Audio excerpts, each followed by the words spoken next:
మీకు అందరికీ ప్రభు యేసుక్రీస్తు నామములో నా శుభాభివందనాలు తెలియపరుస్తున్నా. ఈ రాత్రి కాలంలో మీతో కలిసి దేవుని వాక్యాన్ని పంచుకోవడానికి దేవుడిచ్చిన ఈ సదవకాశాన్ని బట్టి నిండు మనసుతో నా దేవునికి నేను కృతజ్ఞతలు తెలియపరుస్తున్నాను. దేవుని వాక్యాన్ని మనం చదువుకుందాం. యోహాను సువార్త 19వ అధ్యాయము 28వ వచనాన్ని మనం ధ్యానం చేసుకుందాం.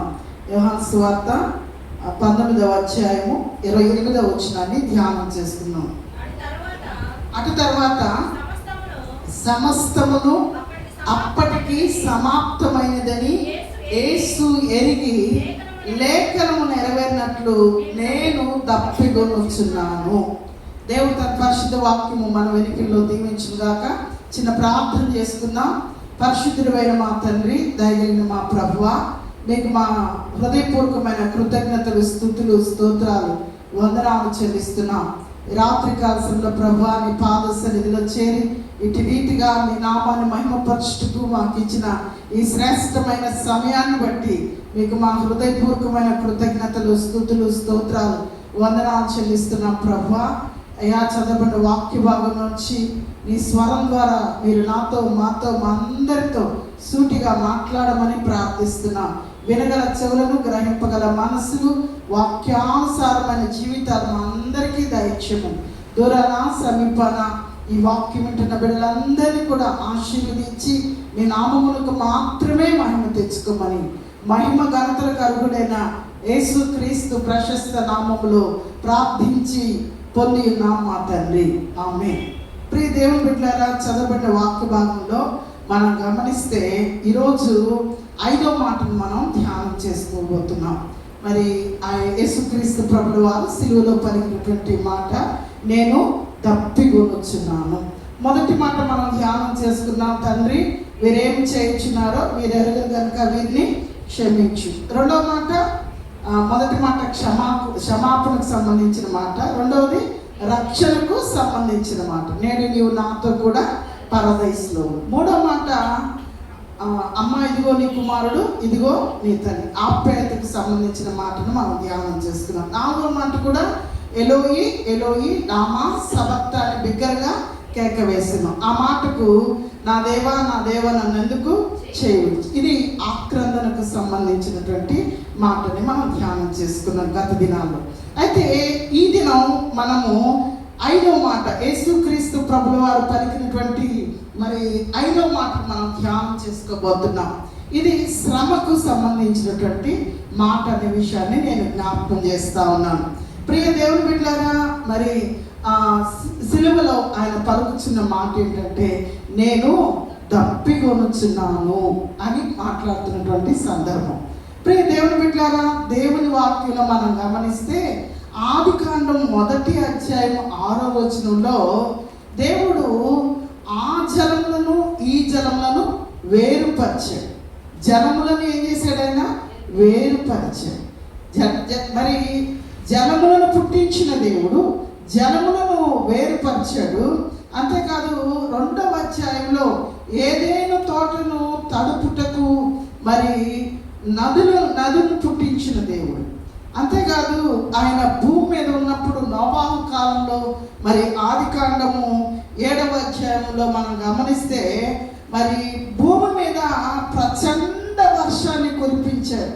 40 పగళ్ళు 40 రాత్రులు మరి ప్రచండ వర్షాన్ని భూమి మీద కురిపించినటువంటి దేవుడు. అంతేకాదు మరి ఆఖరి జీవితాన్ని మనం గమనిస్తే అబ్రహాము మరి తన తండ్రిగా ఉన్నటువంటి ఇష్మాయేలుకి షారా మరి ఇస్సాకును పరిహసించడం చూసి ఇంటిలో నుంచి దాసి అయినటువంటి హాగరును తరిమి వేసేటప్పుడు అబ్రహాం ఏం చేస్తారంటే ఆ బిడ్డ కొరకు ఆహారాన్ని నీళ్ళ తిత్తినిచ్చి పంపించడం జరిగింది. అయితే ఆ నీళ్ళ తిత్తి అయిపోవడం జరిగింది. అరణ్య యాత్రలో ప్రయాణం చేస్తా ఉన్నప్పుడు ఆ తల్లి ఇక అరణ్యంలో ఎక్కడ నీళ్ళు దొరుకుతాయి, గ్రామంలో కావచ్చు, మరి జనసంచారం దగ్గర అయితే నీరు ఉంటాయి. కానీ అరణ్యంలో నీటి సౌకర్యం లేనటువంటి ఆ సందర్భంలో ఇక్కడ మనం గమనిస్తే చూడండి, ఆదికాండము 21వ అధ్యాయం 16వ వచనాన్ని మనం ధ్యానం చేసుకున్నట్లయితే ఆదికాండం 21వ అధ్యాయము 16వ వచనం. ఈ పిల్లవాని చావు నేను చూడలేననుకొని వింటి వేత దూరం వెళ్ళి అతనికి ఎదురుగా కూర్చొని ఆమె ఎదురుగా కూర్చుని ఎలుగెత్తి ఏడుస్తా ఉంది. చిన్న బిడ్డ అండి, చిన్న బిడ్డ ఇష్మాయేలు. మరి అరణ్య ప్రాంతంలో తండ్రి ఇచ్చిన నీరుని అయిపోవడం ద్వారా ఇక ఆ తల్లి చేసేది ఏమీ లేక నిస్సహాయ స్థితిలో మరి ఆ బిడ్డని అక్కడ పడవేసి ఏడుస్తా ఉంది. ఇక ఈ బిడ్డ చనిపోతాడు, ఇక కొద్దిసేపట్లో నా బిడ్డ చనిపోతాడు. ఆ బిడ్డ చావు నిజమే కదండి, తల్లి కదండి. మరి ఆ బిడ్డ చావు చూడలేక ఆమె ఏం చేసిందంటే వింటి వేత దూరం వెళ్ళి అక్కడ కూర్చొని ఉన్నటువంటి సందర్భాన్ని మనం ఎలుగెత్తి ఏడుస్తా ఉంది. ఒక తల్లిగా ఆక్రందన చేస్తా ఉంది.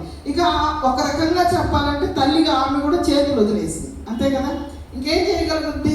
ఆమె కూడా ఏమి చేయలేని నిస్సహాయ స్థితిలో ఉంది. అయితే ప్రియమైన దేవుని బిడ్డలారా, అదే 21వ అధ్యాయంలో మనం గమనిస్తే చూడండి, కింద భాగానికి వద్దాం. 26వ వచనం అనుకుంటారు. చూడండి, 18వ వచనం చదవండి. 18, 19. నీవు లేచి ఆ చిన్నవాడిని లేవనెత్తి నీ చేత పట్టుకునము, వానిని గొప్ప జనముగా చేసేదని ఆమెతో అనెను. మరియు దేవుడు ఆమె కన్నులు తెరచినందున ఆమె నీళ్ళ ఊట చూచి వెళ్ళి ఆ తిత్తిని నీళ్ళతో నింపి ఆ చిన్నవానికి త్రాగనిచ్చును. ఆ తల్లి ఏడుస్తూ నిస్సహాయ స్థితిలో ఉన్నటువంటి సందర్భంలో మరి దేవుడు అంటాడు, ఆగురు, నీకేమొచ్చింది, ఎందుకు ఏడుస్తున్నావు అంటే ఆ పరిస్థితి దేవుడు చూసి అంటాడు, నువ్వు భయపడాల్సిన అవసరం లేదు. ఆ చిన్నవాని మొర విన్నాడండి దేవుడు. ఎంత గొప్ప దేవుడు అండి. చిన్నవాడు ఒకవేళ దాహంతో పరితపిస్తుంటే ఆ సందర్భంలో ఆ చిన్నవాడు దేవునికి మొర పెట్టుకున్నాడు. అందుకే అంటాడు, ఆ చిన్నవాని మొర విన్నాడు. దేవుడు ఎంత గొప్పమైన దేవుడు చూడండి. పెద్దవారు మొర వింటాడు, చిన్నవారు మొర వింటాడు, యవనస్తుల మొర వింటాడు. కొన్ని సందర్భాల్లో చిన్నపిల్లలు మనతో మాట్లాడుతుంటే వారిని మనం పట్టించుకో, వీళ్ళేంట్లే, వాళ్ళకి ఏం తెలుసులే అని మనం కొన్నిసార్లు వాళ్ళని దూరం. కానీ ఆ చిన్నవారి మొర కూడా వినడంలో దేవుడు మరి ఇక్కడ మనకి గమనిస్తే చాలా ఆశ్చర్యం. ఆ చిన్నవాణి చదవమ్మా, ఆ చిన్నవాణ్ణి లేవనెత్తి చేత పట్టుకునము, ఆమె కన్నులు తెరిచినందున చూడండి అక్కడ నీళ్ళ ఊటను పుట్టించాడు దేవుడు. దేవునికి స్తోత్రం కలుగును గాక. ఏం పుట్టించాడంటమ్మా? నీళ్ళ ఊటను పుట్టించి మరి ఇష్మాయిల్ గొప్ప సంతతిగా దేవుడు చేశాడనే విషయాన్ని నేను జ్ఞాపకం చేస్తున్నాను. ప్రియ దేవుని బిడ్డలారా, ఇశ్రాయేలీయుల ప్రజలను కూడా మనం గమనిస్తే అరణ్యంలో వారిని అద్భుతంగా పోషించాడు. గ్రామంలో కాదు, ఎక్కడ పోషించాడు? అరణ్యంలో. మరి మన్నాని ఇచ్చాడు, వారు త్రాగడానికి నీరుని. అంత జనానికి దేవుడు సమృద్ధిగా నీరిచ్చి ఎలా పోషించాడో మనం నిర్గమకాండంలో మనం ఆ యొక్క భాగం అంతా మనం చదివితే అర్థమవుతూ ఉంటుంది. అయితే వారు ప్రయాణం చేస్తూ ఉన్నప్పుడు వారికి నీరు అవసరమైనప్పుడు బండను కొట్టగా బండలో నుంచి నీరు పుట్టించిన దేవుడు. దేవుని నామానికి మహిమ కలుగును గాక. ఆ నీరు వారికి చేదుగా ఉంటే ఆ నీటిని కూడా మధురంగా మార్చిన దేవుడు. ఎంత గొప్ప దేవుడు అండి. మరి ఇశ్రాయేల్ ప్రజలను అద్భుతంగా పోషించినటువంటి దేవుడు ఈరోజు ఆయన ఏమంటున్నాడంటే, నేను దప్పిగొనుచున్నా. చూడండి, యోహాను సువార్త 7వ అధ్యాయం 37 నుంచి మనం చదువుకుందాం. యోహాను సువార్త 7వ అధ్యాయం 37 నుంచి మనం చదువుకుందాం. ఆ పండుగలో మహాదినమైన అంత్యదినమున యేసు నిలిచి ఎవడైనను దప్పికొని ఎడల నా యుద్ధకు వచ్చి ఏం తీర్చుకోవాలంట? దప్పిగా తీర్చుకోవాలి. నా యందు విశ్వాసం ఉంచువాడు లేఖనము చెప్పినట్లు వాని కడుపులో నుండి జీవ జల నదులు. దేవునికి స్తోత్రం, హల్లెలూయా. జీవ జల నదులు ఇచ్చే దేవుడు, నీటి బుగ్గను పుట్టించిన దేవుడు, అరణ్యములో ఇశ్రాయేలు ప్రజలందరికీ సమృద్ధి అయినటువంటి పుట్టించిన దేవుడు, నీటిని పుట్టించిన దేవుడు, నీటికి మూలాధారమైనటువంటి దేవుడు, నీటికే కాదు సమస్త సృష్టికి సృష్టికర్త అయిన దేవుడు ఈరోజు కల్వారి శిలువలో ఆయన పలుకుతున్న మాట ఏంటో తెలుసా? నేను దప్పికొనుచున్నాను. ఏంటి అసలు ఏ రకమైన దప్పిక అనే విషయాన్ని ఈ రాత్రి కాలం మనం కొద్దిసేపు ధ్యానం చేసుకున్నాం. చాలా క్లుప్తంగా చెప్తాను నేను ఈ వాక్యాన్ని. చూడండి, మొట్టమొదటిగా ఆయన ఎందుకు దప్పికొన్నారంటే మనం చదువుకున్న వాక్య భాగంలోనే యోహాను సువార్త 19వ అధ్యాయము మరి 28వ వచనంలోనే మనకి స్పష్టంగా అర్థమవుతా ఉంటుంది. చదవండి, యోహాను సువార్త 19వ అధ్యాయం 28వ వచనం. అటు తర్వాత సమస్తమును అప్పటికి సమాప్తమైనదని యేసు ఎరిగి లేఖనము నెరవేరునట్లు నేను ఏంటంట, ఎందుకు తప్పుకున్నాడంట? లేఖనము నెరవేరునట్లు ఆయన తప్పికొన్నాడనే విషయాన్ని జ్ఞాపకం చేస్తున్నాం.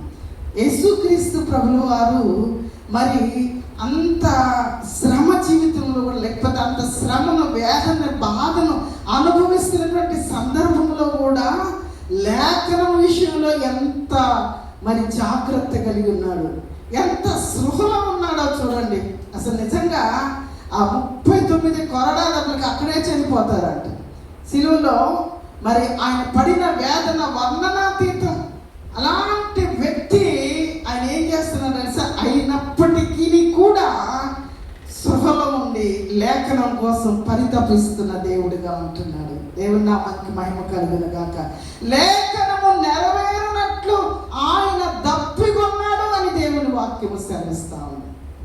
చూడండి, మరి దేవుడిచ్చిన లేఖనాలు నెరవేర్చడంలో మనం ఎలా ఉంటున్నాం, మనం ఎలా జీవిస్తున్నాం, ఒక్కసారి మనల్ని మనం పరీక్ష చేసుకోవాల్సిన ఆవశ్యకత ఎంతైనా ఉందని ఈ రాత్రి కాలంలో ప్రభు మనకు తెలియపరుస్తా ఉన్నాడు.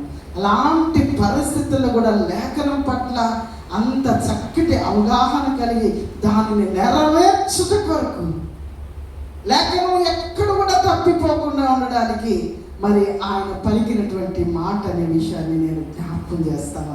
ప్రియ దేవుని బిడ్డలారా, దేవుని వాక్యములో మనం గమనిస్తే ఎక్కడ ఈ యొక్క లేఖను నెరవేర్పంటే 69వ కీర్తన 21వ వచనాన్ని మనం ధ్యానం చేసుకుందాం. 69వ కీర్తన 21వ వచనాన్ని మనం ధ్యానం చేసుకుందాం. చదవండి, 69వ కీర్తన 21వ వచనం. వారు చేదును నాకు ఆహారముగా పెట్టిరి, నాకు దప్పి అయినప్పుడు చీరకను త్రాగనిచ్చిరని దేవుని వాక్యము సెలవిస్తా ఉంది. ప్రియ దేవుని బిడ్డలారా, లేఖన నెరవేర్పు విషయమై మొట్టమొదటిగా ఆయన దప్పికొన్నాడు అనే విషయాన్ని ఈ రాత్రి కాలంలో పరిశుద్ధాత్మ దేవుడు మనకు బయలుపరుస్తున్నాడు అనే విషయాన్ని నేను జ్ఞాపకం చేస్తున్నాను. రెండవదిగా ఆయన ఎందుకు దప్పికొన్నాడు అనే విషయాన్ని, రెండవ విషయాన్ని మనం ధ్యానం చేసుకుందాం.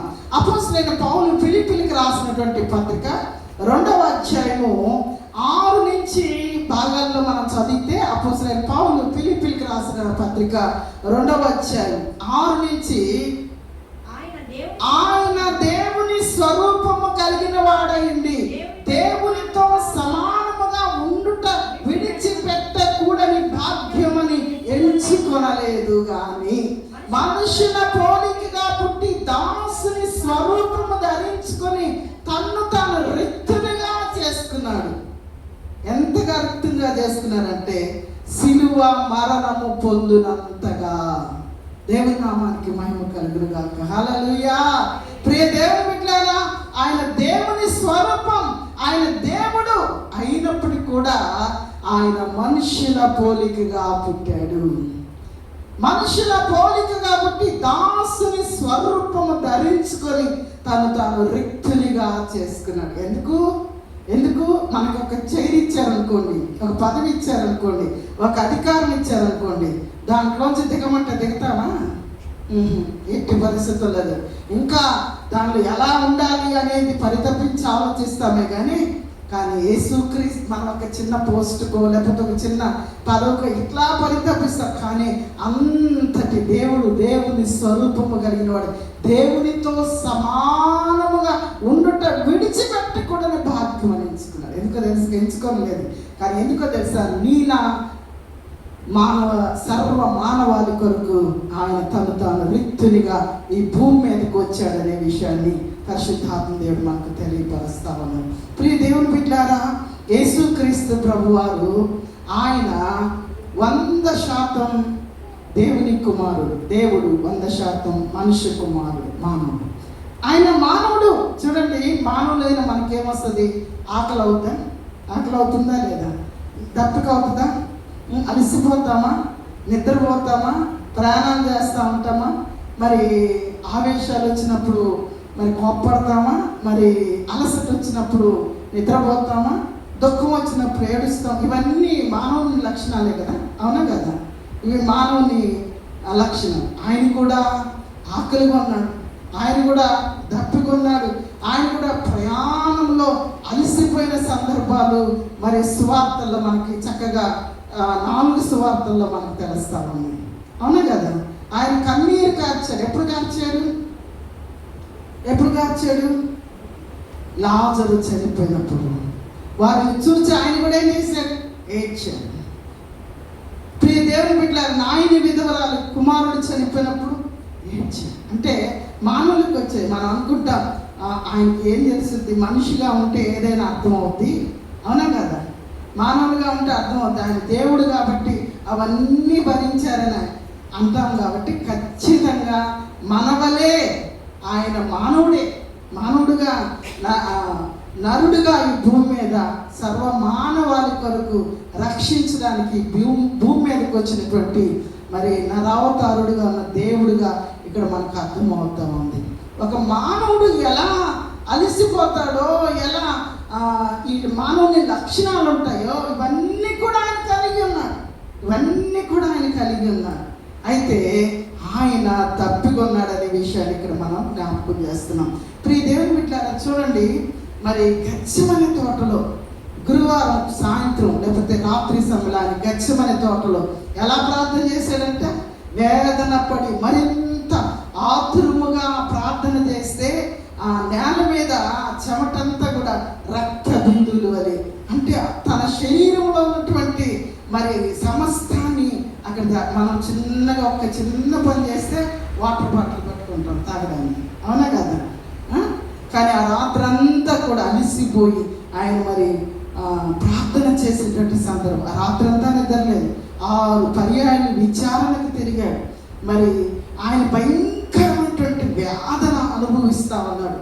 ఆ రక్తం అంతా తన శరీరంలోంచి అంతా తనలో ముళ్ళ కిరీటం ద్వారా ఆ రక్తం అంతా కారిపోయింది. చేతుల్లో శీలలు కొట్టడం ద్వారా ఆ రక్తం అంతా కారిపోయింది. కాలంలో మరి శీలలు కొట్టడం, 39 కొరడా దెబ్బలు, ప్రక్కలో బల్యపు పోటు, ఇవన్నీ కూడా అనుభవిస్తూ ఉంటే మనం చక్కగా ఫ్యాన్లు వేసుకొని కూర్చోనున్నాం. ఆయన ఎక్కడున్నాడు తెలుసా?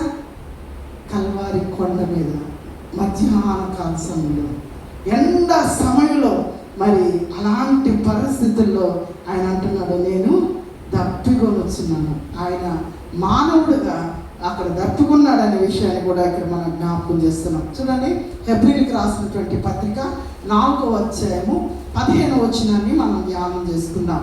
హెబ్రీయులకు రాసినటువంటి పత్రిక 4వ అధ్యాయము 15వ వచనం. మన ప్రధాన యాజకుడు మన బలహీనతల యందు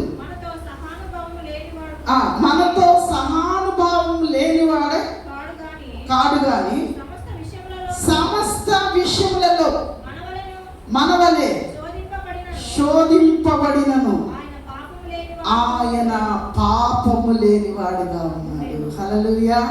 మనతో కూడా ప్రతి శ్రమను అనుభవించాడు, మనతో కూడా ప్రతి సహానుభావం పొందాడు.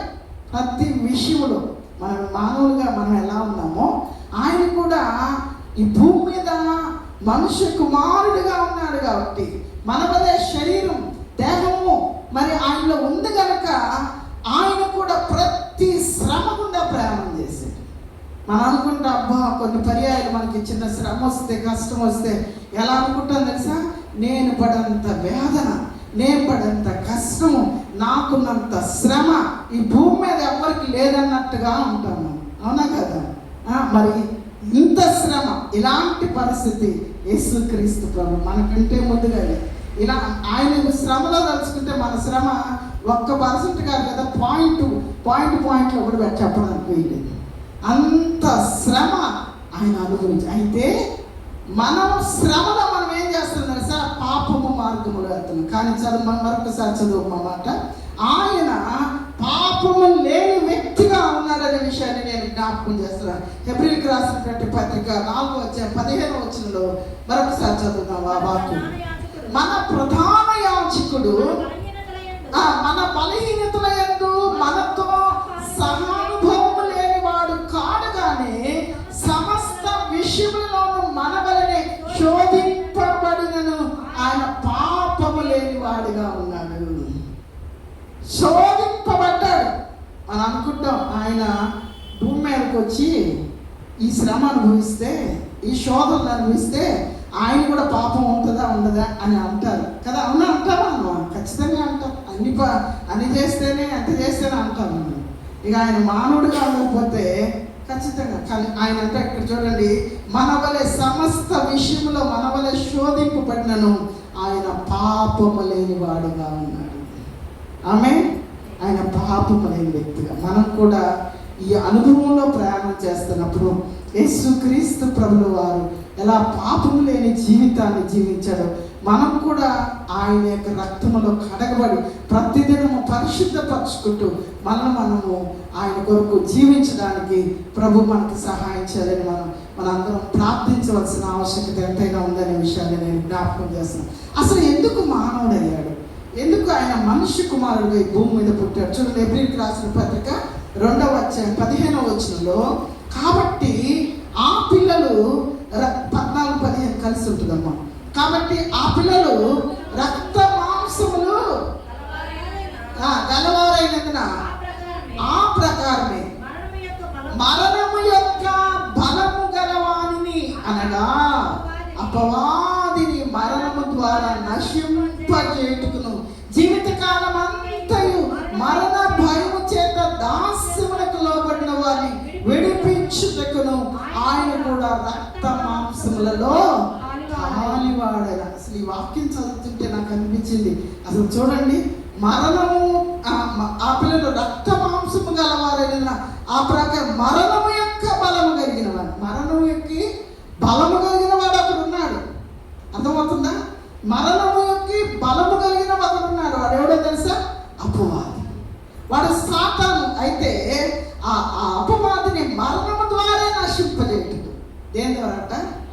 మరణము ద్వారానే మరణము యొక్క బలము కలిగిన అపవాదిని మరణము ద్వారా నశింప చేయుటకు జీవితకాలం అంతా మరణ భయము చేత దాస్యమునకు లోబడిన వారిని విడిపించుటకు ఆయన రక్త మాంసములలో పాలివాడు. జీవితకాలం అంతా దాస్యానికి, మరణ దాస్యమునకు లోబడిన వారిని విడిపించడానికి, మరణం ద్వారా విడిపించడానికి ఆయన రక్త మాంసముల్లో పాలివాడయ్యాడనే విషయాన్ని మనం జ్ఞాపకం చేసుకుంటాము. ప్రియ దేవుని బిడ్డలారా, మరి ఆయన మానవుడు కనుక ఆయన తప్పికొన్నాడనే విషయాన్ని మరి ఇక్కడ మనం జ్ఞాపకం చేసుకుంటాము. మూడవది నేను చెప్పే వాక్యాన్ని ముగిస్తాను. మూడవది ఆత్మల పట్ల ఆయనకున్న దాహం. ఆయన ఇక కొద్దిసేపట్లో చనిపోతున్నాడు. తండ్రి చేతికి తన ప్రాణాలను అప్పగించుకోబోతా ఉన్నాడు. అయినా ఆయన చివరిగా లేఖన నెరవేర్పు కొరకు ఆయన తప్పుకొన్నాడు. ఆయన మానవుడు కనుక ఆయన తప్పుకొన్నాడు. మూడవది, వీటన్నిటికంటే ముఖ్యంగా ఆత్మల దాహం ఉంది. చూడండి, యోహాను సువార్త 4వ అధ్యాయము మనం గమనిస్తే ఇక్కడ ఒక స్త్రీ మనకు కనబడదు. ఎవరా స్త్రీ? సమరయ స్త్రీ. ఈమెవరు అంటే మరి పాపము చేస్తున్నటువంటి స్త్రీ. ఈమె ఏ సమయంలో బయలుదేరింది తెలుసా? ఏ సమయంలో వెళ్ళిందంట? మధ్యాహ్నం. ఎప్పుడు వెళ్తారు నీళ్ళు తెచ్చుకోవడానికి? ఎప్పుడు వెళ్తారు?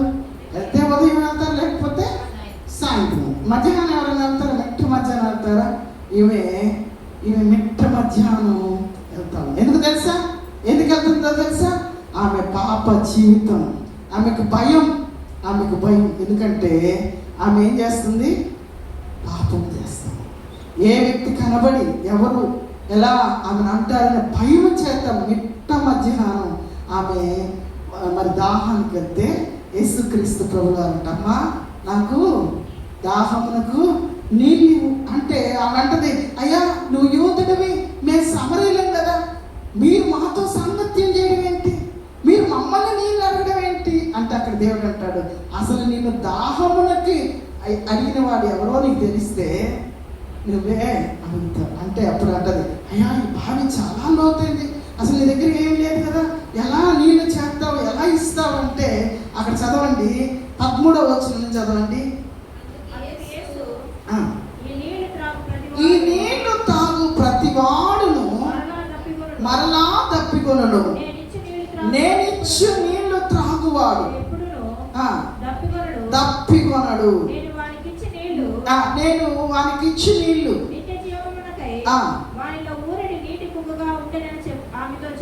ఆమెతో చెప్పాను. ప్రియ దేవుని బిడ్డలారా, అప్పుడు ఆమె చూడండి, నీళ్లు నిత్య జీవములకై వారిలో ఊరిని నీటి బుగ్గగా ఉండునని ఆమెతో చెప్తే ఆ స్త్రీ అంటది, ఏమంటది తెలుసా? అయ్యా ఆయన చూసి, అయ్యా నేను తప్పికొనకుండానట్లు రోజు నాకు బాధ అయిపోయింది అయ్యా, అందరూ ఉదయం సాయంత్రం మొత్తం, నేనైతే మిట్ట మధ్యాహ్నం వెళ్ళాల్సి వస్తుంది, ఎండవేళ నేను దప్పికెక్కి నీళ్లు తెచ్చుకోవాల్సి వస్తుంది. ఆ చదువు ఆ వచనం చదవండి, 15వ వచనం చదవండి.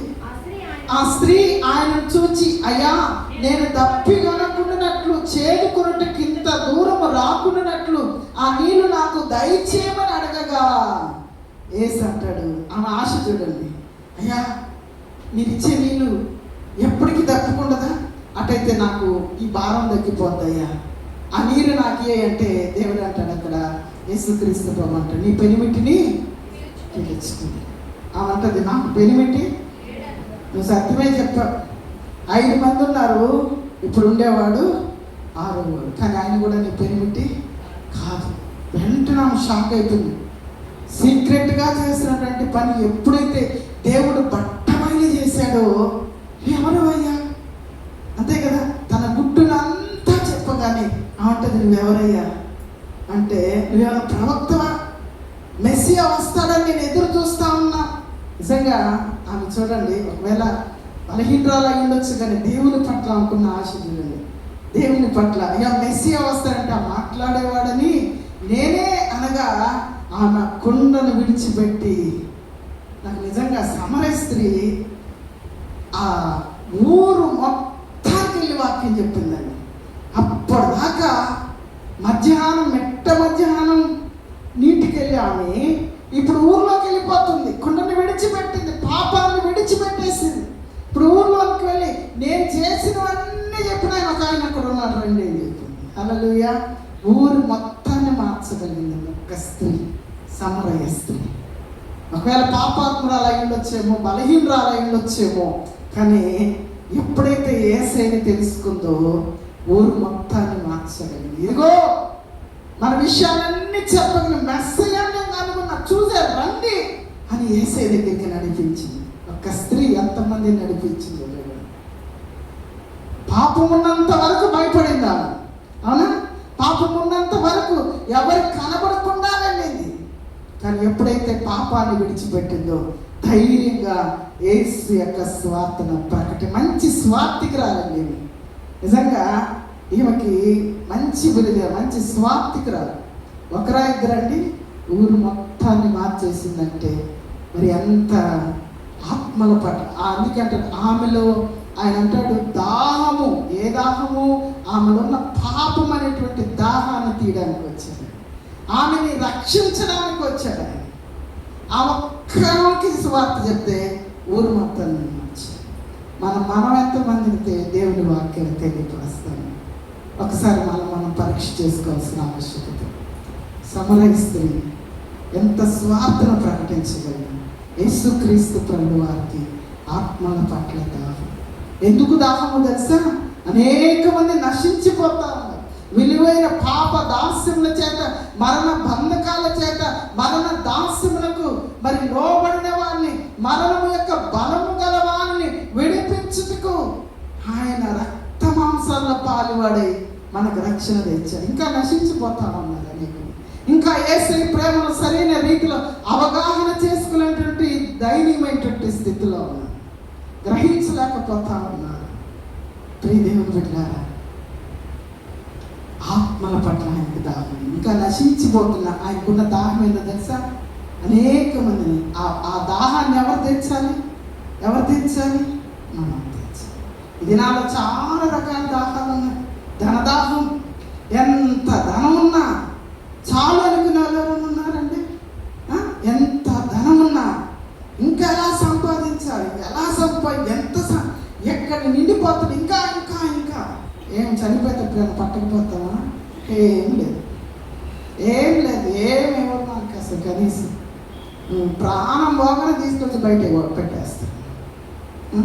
ఒక గోల్డ్ ఉందనుకోండి, అది కూడా తీసేస్తాం. ఏమి తీసుకెళ్ళాలి. ఈ లోకానికి ఎలా వచ్చామో మళ్ళా అలా మనైనది దానికి మరలా భూమికి చేరిపోతాం. కానీ మనలో ఉన్న ఆత్మ ఉంది చూడండి, ఆత్మల పట్ల దాహం కలిగి ఉండాలి. ధనదాహం. కొంతమందికి విద్యాదాహం. ఎంత చదివిన తృప్తి ఉండదు. చదువుల మీద చదువులు పిచ్చోళ్ళు అయిపోతారు. చదివి రాత్రి పగలు ఇంకా అదే ధ్యాస. విద్యాదాహం. కొంతమందికి అధికార దాహం కోసం అవసరమైతే ఏదైనా చేయకుండా వెనక్కిపోతారు. అవసరం చనిపోయినైనా చనిపోతారు. ఆ పదవి పోతుందంటే ఏం చేస్తారు? ఖచ్చితంగా ఏదైనా చేస్తారు. అధికార దాహం. ఇలా ఎన్నో రకాల దాహం ఉంది. కానీ ఈ రాత్రి కాల సమయం దేవుడు మనతో మాట్లాడుతున్న మాట, ఆయన కల్వారి శిలువలో నేను దప్పిగా ఉంచున్నాను. ఈ దాహాన్ని ఎవరు తెచ్చాలి తెలుసా? రక్షణ పొందిన, ఇంకా నీ కుమారుడు, ఇంకా నీ కుమార్తె, ఇంకా నీ భర్త, ఇంకా నీ తల్లిదండ్రులు, ఇంకా నీ కుటుంబస్తులు, ఇంకా నీ గ్రామం, ఇంకా నీ సహోదరులు, ఇంకా నీ స్నేహితులు, నీ శ్రేయోభిలాషులు నేను ప్రేమించేవాడు. రక్షణ అనుభవం లేకపోతే ఈ రాత్రి కాల సమయంలో దేవుడు అంటున్నాడు, అమ్మా నేను దప్పికొనిచ్చున్నాను, సహోదరుడా నేను దప్పికొనిచ్చున్నాను, సహోదరి నేను దప్పికొనిచ్చున్నాను. ఆత్మల పట్ల దాహము కలిగినాను. ఆ దాహాన్ని తీర్చేవాడు. కల్వారి శిలువలో ఆయన పలికినటువంటి ఈ 5వ మాట, నేను దప్పికొనొచ్చు. ఈ దప్పికను ఒకవేళ ఇన్ని దినాలు ఆత్మల పట్ల దాహం లేనటువంటి జీవితాలు మనం అంటే పరిశుద్ధ దేవుడు మనం హెచ్చరిస్తాను. నేను దప్పికొనొచ్చున్నాను. ఏంటండి అసలు ఆయన దప్పికి తీర్చుకోవాలంటే ఆకాశం నుండి వర్షం కురిపించుకోలేడా? అమ్మా, దప్పికి తీర్చుకోలేడా? కానా ఇందులో నీటిని ఏం చేశాడు? ఆయన ద్రాక్షారసంగా చేసుకున్నాడు. అద్భుతాలు చేసే దేవుడు, ఆశ్చర్యకార్యాలు చేసే దేవుడు, ఏదైనా చేసుకున్నాడు. ఆయన దప్పుకున్నాడు. ఆకాశం నుంచి వర్షం వస్తే ఎంత చక్కగా తాగవచ్చు. అన్నీ అడిగేది ఆదాహం కాదు, అదే నీటి దాహం కాదు, ఆత్మల పట్ల దాహం. కనుక మన జీవితాల్లో దేవుని కొరకు అనేక ఆత్మలను ప్రభు యొద్దకు నడిపించే బిడ్డలుగా ఆయన దాహమును తీర్చేవారు. మన స్నేహితులు కావచ్చు, శ్రేయోభిలాషులు కావచ్చు, ఇంకా రక్షణ అనుభవం లేనటువంటి వ్యక్తులకి కనీసం మనం చెప్పి దేవుని దాహాన్ని తీర్చి, ఎందుకు చెప్పాలి తెలుసా? వారు చెప్తే రక్షణ వంటి మనకు వచ్చేది కదా. వారు నిత్య నరకములోకి వెళ్లకుండా ఆ పరలోకంలో నిత్య జీవంలో మనతో కలిసి యుగాలు వారు కూడా ఉండాలనేటువంటి తపన, ఆ దాహాన్ని తీర్చే బిడ్డలుగా మనం అందరం ఉండాలని పరిశుద్ధాత్మ దేవుడు కోరుతున్నాడు. అట్టి కృప పరిశుద్ధాత్మ దేవుడు మనందరికీ అనుగ్రహించునుగాక. దేవుడు మనందరినీ దీవించునుగాక. తల వంచండి, చిన్న ప్రార్థన చేసుకుందాం. ఈ రాత్రికాల సమయంలో ప్రభా, నీ దాహాన్ని తీర్చే బిడ్డగా నేను నీ కొరకు బ్రతుకుతాను ప్రభా. ఒక సమరయ స్త్రీ ఊరంతటిలో ప్రభా రక్షణ తీసుకురాగలిగింది. నా కుటుంబంలో ఒకవేళ నా బిడ్డలు కావచ్చు, నా భర్త కావచ్చు, నా భార్య కావచ్చు, నా సహోదరులు కావచ్చు, నా స్నేహితులు కావచ్చు, అనొచ్చు నరకాగ్ని గురి కాకుండా వారి ఆత్మల పట్ల మీరు దాహం కలిగి ఉండగా ఆ దాహాన్ని తీర్చే విధంగా మేము ఉండాలని ఆశపడుతున్నాం. అలాంటి కృప మాకు దయచేయండి ప్రభువా. అలా చిన్న సమర్పణతో కూడా ప్రార్థన చేసుకున్నాం. పరిశుద్ధుడా, మీ పాదాలను కొందరు ఆచరిస్తున్నాం. మీరు సిలువలో పలికినటువంటి ఆ సప్త సూక్తుల్లో 5వ మాటను మేము ధ్యానం చేసుకోవడానికి మాకు ఇచ్చిన ఈ ధన్యతను బట్టి మీ కృతజ్ఞతల స్థుతులు స్తోత్రాలు చెల్లిస్తున్నాం. అనేక విషయాలు మీరు మాకు బోధించున్నారు తండ్రి. ఈ వాక్యానికి మేము లోబడి నశించిపోతున్న మా సహోదరులందరి కొరకు ప్రార్థించే అనుభవంలోకి వారికి మీ వాక్యాన్ని ప్రకటించగలిగే కృప, ధన్యత, భాగ్యం మాకు దయచేయండి. సమస్త మహిమ, ఘనత, ప్రభావం మీకు మాత్రమే చెల్లిస్తూ మమ్మల్ని మేము తగ్గించుకుంటూ లేచిస్తూ యేసు క్రీస్తు ప్రశస్త నామములో ప్రార్థించి పొంది ఉన్నాము మా తండ్రి. ఆమేన్. దేవుడు మమ్మల్ని అందరినీ దీవించుగాక.